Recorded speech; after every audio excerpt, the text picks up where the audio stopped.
Hi everyone, welcome to another episode of Fine Cider Friday. This week I have got a sparkling dry cider from Thornborough, who are based just on the edge of the Yorkshire Dales. There we go.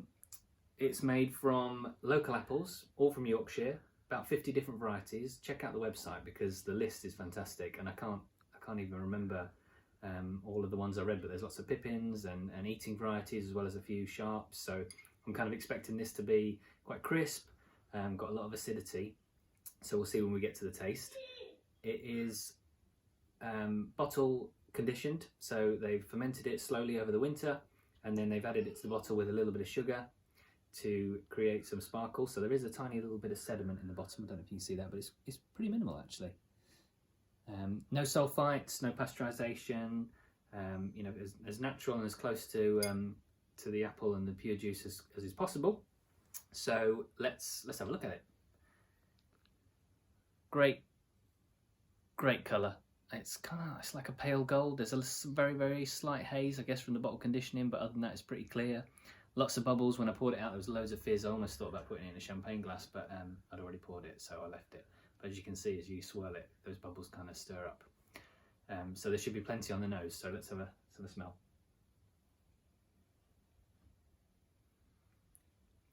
So there's like a little bit of a yeasty, bready, biscuity character, I guess from it will be from the bottle fermentation. I'm not sure how old this is actually, there's no vintage on it, so I don't know how long it's been in the bottle, but there's definitely still a yeast aroma to it. Then there's like a good amount of fruity appleness, like not quite dried apple, almost like fresh, you know, if you've cut into a green eating apple, that kind of fresh scent you get. And then there's some citrus.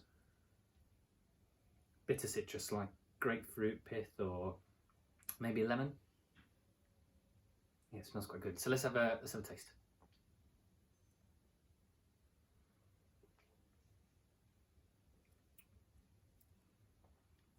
Really crisp, really fresh, really clean.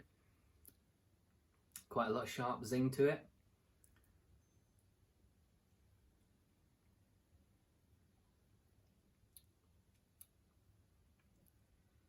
That is such a good palate cleanser. I mean, it's quite sharp, but smooth at the same time. It is dry. There's no real sweetness to it, but it's really zingy and fresh. It's almost, I mean, it's a great replacement for champagne or a sparkling wine, sparkling dry wine. I'll have another sip.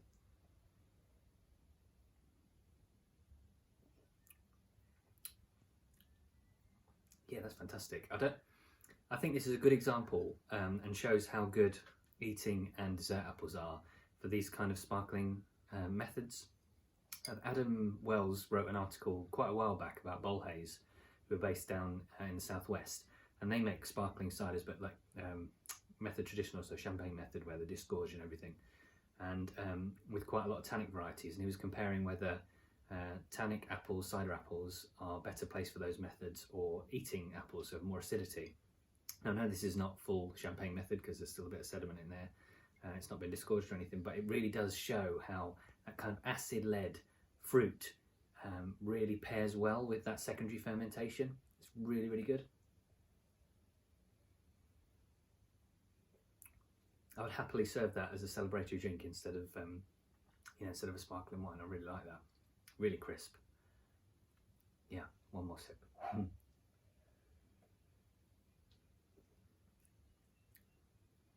Yeah, and as I said, I don't know how long it's been in the bottle, but you know, when you get a lot of eating apples or sharps, that acidity can be really quite profound. But actually, I feel like this has mellowed a little bit over time, and even with all those bubbles, it's still not overpowering. So maybe it's been in the bottle a little while. I'll have to look into it and find out.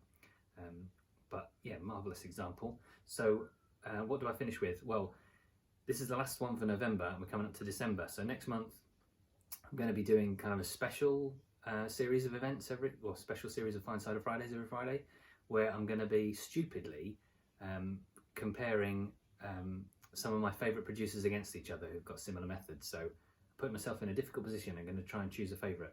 But back to this week. So Thornborough, lovely stuff.